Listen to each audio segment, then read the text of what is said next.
Hello everyone, welcome to our YouTube channel. हमारा आज का सेशन अगेन स्टैटिस्टिक्स से कुछ इंपॉर्टेंट एमसीक्यूज़ पे है और ये एमसीक्यूज़ हर एक कॉमर्स बेस्ड कॉम्पिटिटिव एग्जाम के लिए बहुत रेलेवेंट है।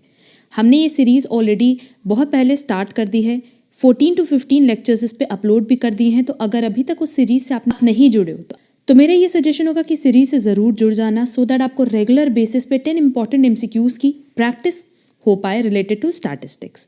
तो चलो फिर जल्दी से अपना आज का सेशन स्टार्ट करते हैं। जहाँ हमारे पास सबसे पहला क्वेश्चन है, the mean of the first 3 term is 14। कह रहा है पहले 3 टर्म का, मान लो a प्लस बी प्लस सी, ये 3 टर्म है, इसका मीन कितना है बेटा 14। और नेक्स्ट 2 टर्म मान लेते हैं ये d प्लस ई है, तो इसका है 18। तो मीन ऑफ ऑल 5 टर्म्स क्या होगा? ये होगा a प्लस बी प्लस सी। इसकी वैल्यू अगर हम निकालें तो ये आ जाएगी 42, और d प्लस ई की अगर हम वैल्यू निकालें तो आ जाएगी 36। क्लियर? अब क्योंकि हमें मीन निकालने बोला है ऑल 5 टर्म्स का, तो सिंपली हम क्या कर सकते हैं, a plus B plus C plus D plus E, इसका समेशन निकालना होगा डिवाइडेड बाय 5। अब हमें पता है कि इसका समेशन हमने निकाला 42 और इसका समेशन हमने निकाला 36 डिवाइडेड बाय 5। अब जब हम इसको फर्दर कैलकुलेट करेंगे तो हमारे पास वैल्यू आएगी 15.6, जो कि ऑप्शन डी में दिया है, तो करेक्ट आंसर होगा डी।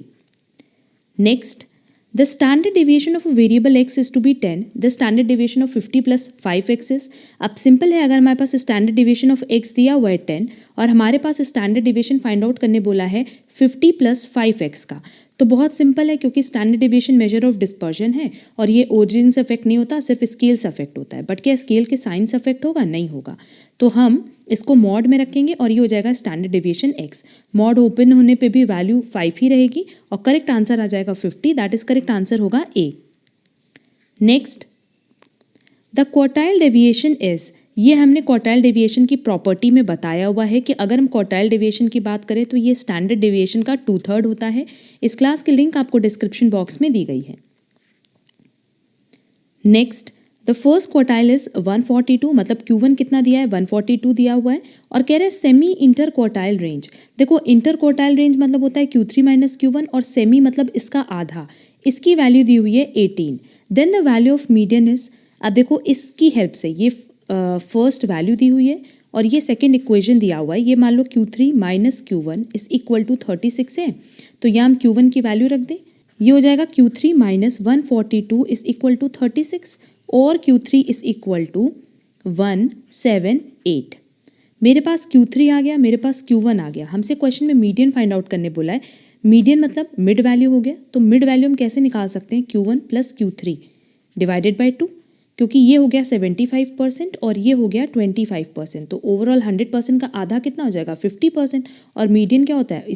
मीडियन क्या होता है? 50%। तो ये हो जाएगा 178 प्लस 142 डिवाइडेड बाई 2, और जब हम इसको सॉल्व करेंगे तो मेरे पास मीडियन की वैल्यू आ जाएगी, जो कि आ रही है 160, तो करेक्ट आंसर होगा B 160। Geometric mean of 842 is, simple है, यहाँ पे क्यूबिक रूट हम लोग यूज़ करेंगे। 8 मतलब 2 टू ज़ा 4, 4 टू ज़ा 8, और 4 कितना हो जाएगा? 2 का स्क्वायर 2, और ये हो जाएगा क्यूबिक रूट में 2, अगर बेस सेम है तो पावर सबको ऐड कर देंगे 6, और इसको आपकी कन्वीनियंट के लिए हम ऐसे रख सकते हैं 2 to the power 3, 2 to the power 3, और हो जाएगा 2 multiply by 2, that is 4। Correct answer होगा A 4। Next, if probability of A given, probability of B is given and probability of A intersection B is given, then the probability of A naught union B naught। अब अगर हम लोग बात करें probability of A naught union B naught, तो इसको हम एक और सिंपल तरीके से लिख सकते हैं। ये हो जाएगा probability of A intersection B naught।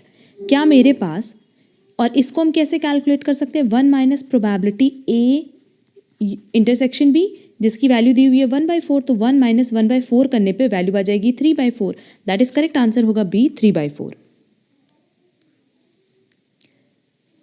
Next, from the following probability distribution table find EX। आपको EX कैलकुलेट करना है।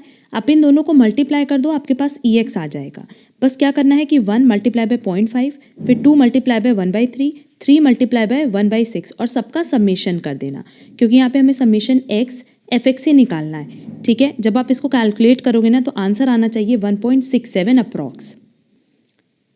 Next, a husband and a wife appear in an interview for 2 vacancies in the same post. मतलब 2 vacancies है और एक ही post के लिए है। The probability of husband selection is 3/5 and that of wife selection is 1/5। Then the probability that only one of them is selected. Probability हमें किसकी चाहिए कि सिर्फ कोई एक ही सेलेक्ट हो, तो हम यहाँ और की बात कर रहे हैं। अब देखो हस्बैंड के सेलेक्ट होने की जो प्रोबेबिलिटी है वो 3/5 है, तो ना सेलेक्ट होने की प्रोबेबिलिटी कितनी होगी 2/5। वैसे वाइफ की अगर हम बात करें, सेलेक्ट होने की प्रोबेबिलिटी 1/5 है, तो नो डाउट ना सेलेक्ट होने की प्रोबेबिलिटी कितनी होगी 4/5। अब हमसे जो रिक्वायर्ड प्रोबेबिलिटी पूछ रहा है वो समझो क्या पूछ रहा है। वो कह रहा है कि अगर हस्बैंड सेलेक्ट होगा, मान लेते कि हस्बैंड का सिलेक्शन है प्रोबेबिलिटी ए और वाइफ का सिलेक्शन है प्रोबेबिलिटी बी, कि अगर हस्बैंड सेलेक्ट होगा तो वाइफ का सिलेक्शन नहीं होगा, मतलब बी नॉट, और अगर वाइफ का सिलेक्शन होगा तो उस केस में हस्बैंड का सिलेक्शन नहीं होगा, मतलब ए नॉट होगा। ठीक है, और मेरे पास सबकी वैल्यूज़ दी हुई है। हमने बताया हस्बैंड को मे कंसिडर करें, वाइफ को बी कंसिडर करें। तो मेरे पास अगर रिक्वायर्ड प्रोबेबिलिटी के हिसाब से कैलकुलेशन करें तो कैलकुलेशन क्या चाहिए, प्रोबेबिलिटी ऑफ ए गिवन है, प्रोबेबिलिटी ऑफ बी नॉट ये भी गिवन है, और दिया है तो प्लस हो जाएगा probability of B multiply by probability of A not. क्या मेरे पास सबकी वैल्यू दी हुई है? हाँ दी हुई है। प्रोबेबिलिटी ऑफ ए, हस्बैंड के सेलेक्ट होने के चांसेस है 3/5 और वाइफ के ना सेलेक्ट होने के चांसेस है 4/5, प्लस वाइफ के सेलेक्ट होने के चांसेस है 1/5 बट हस्बैंड के ना सेलेक्ट होने के चांसेस हैं 2/5। अब जब हम इसका कैलकुलेशन करेंगे, देख लो ये हो जाएगा 12/25 प्लस 2/25 और 14/25 इसका करेक्ट आंसर आएगा, दैट इज करेक्ट आंसर होगा C. Next, a bag contains 5 red and 4 black balls. A ball is drawn at random from the bag and put into another bag contain 3 red and 7 black balls. A ball is drawn randomly from the second bag. What is the probability that it is red? अब देखो ये कह रहा है कि यहाँ पे हमारे पास एक बैग नहीं है, 2 बैग है, जिसमें से पहले बैग में 5 रेड बॉल है और 4 ब्लैक बॉल है। ठीक है, कह रहा है कि इसमें से आप रैंडम कोई सिलेक्शन करोगे और फिर उस रैंडम सिलेक्शन को दूसरे बैग में आप पुट कर दोगे। ये फर्स्ट बैग है ना, तो आप सेकंड बैग में उसको पुट कर दोगे। फिर सेकंड बैग में अभी जो आपके पास ऑप्शन दिया है कि 3 रेड बॉल्स है 7 ब्लैक बॉल्स है, तो आपको ये बताना है कि रेड होने की प्रोबेबिलिटी क्या है। मान लेते हैं कि जब हम फर्स्ट बैग से ड्रॉ कर रहे हैं तो मेरे पास जो बॉल ड्रॉ हुई वो रेड बॉल है, तो रेड बॉल कितनी है 5 रेड बॉल है और ओवरऑल जो टोटल बॉल्स है वो है 9। क्लियर। अब ये हम मानेंगे कि जो हमने एक बॉल ड्रॉ की वो हमने सेकंड बैग में पुट कर दी, तो सेकंड बैग में से भी मान लेते हैं कि रेड ही हम ड्रॉ कर रहे हैं। आपके यहाँ 3 रेड है, नहीं ये 4 रेड होगा। क्यों? क्योंकि हमने फर्स्ट बैग से भी जो ड्रॉ किया था वो रेड बॉल थी, उसको हमने सेकंड बैग में पुट किया है, तो ये हो जाएगा 4 divided by 4 plus 7 that is 4/11। ठीक है, और क्योंकि ये दोनों आपस में डिपेंडेंट है तो हम क्या करेंगे, सिंपली मल्टीप्लाई कर देंगे।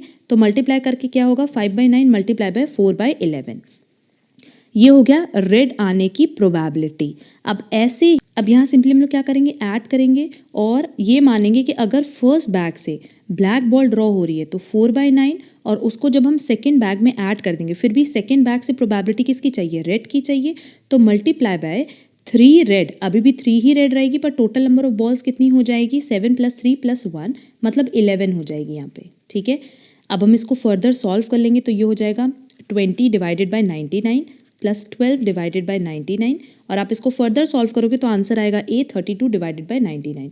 बस इस क्वेश्चन में इतना ध्यान रखना कि ये क्वेश्चन बाकी प्रोबेबिलिटी के क्वेश्चन से इसलिए डिफरेंट है क्योंकि जो हम फर्स्ट बैग से ड्रॉ कर रहे हैं उसको सेकंड बैग में पुट कर रहे हैं, और सेकंड बैग से जो हमें ड्रॉ करना है वो कौन सी बॉल ड्रॉ करनी है, रेड।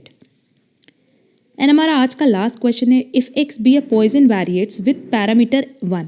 अगर हम पॉइजन वेरिएट की बात करें तो इसमें एक ही पैरामीटर होता है m, और m की वैल्यू क्या है 1। Then find probability of 3 is less than x is less than 5। कह रहा है x की वैल्यू 5 से कम होनी चाहिए और 3 से ज़्यादा होनी चाहिए, तो बट ऑफिस एक ही वैल्यू तो बची है 4। मतलब जो हम प्रोबेबिलिटी निकालेंगे किसकी निकालेंगे, हमारे पास x दिया हुआ है 4। ठीक है, अब फॉर्मूले पे वैल्यू पुट कर दो e⁻⁻1, क्योंकि पैरामीटर क्या है 1 है, 1⁴ डिवाइडेड बाय 4 फैक्टोरियल। और जब आप इसको फर्दर सॉल्व करोगे ना, क्योंकि e⁻−1 की वैल्यू दी हुई है, तो हमारे पास एग्जैक्ट वैल्यू आएगी 0.015326, जो कि ऑप्शन ए में दिया है, तो करेक्ट आंसर हो जाएगा ए। क्लियर। ये नेक्स्ट 10 MCQs से रिलेटेड टू स्टैटिस्टिक्स, जो कि अगेन बहुत important exam point of view से, तो सबकी प्रिपरेशन आप लोग बहुत अच्छे से करना, सबकी प्रैक्टिस बहुत अच्छे से कर लेना। और सारे क्लासेस की PDF आपको हमारे टेलीग्राम चैनल पे मिल जाएगी, जिसकी लिंक आपको डिस्क्रिप्शन बॉक्स में ऑलरेडी हमने प्रोवाइड की हुई है। अगर आपको आज का सेशन यूजफुल लगा है तो वीडियो को लाइक कमेंट शेयर ज़रूर करना। अब हम लोग मिलेंगे हमारे नेक्स्ट सेशन में। आज के लिए बस इतना। Thank you so much.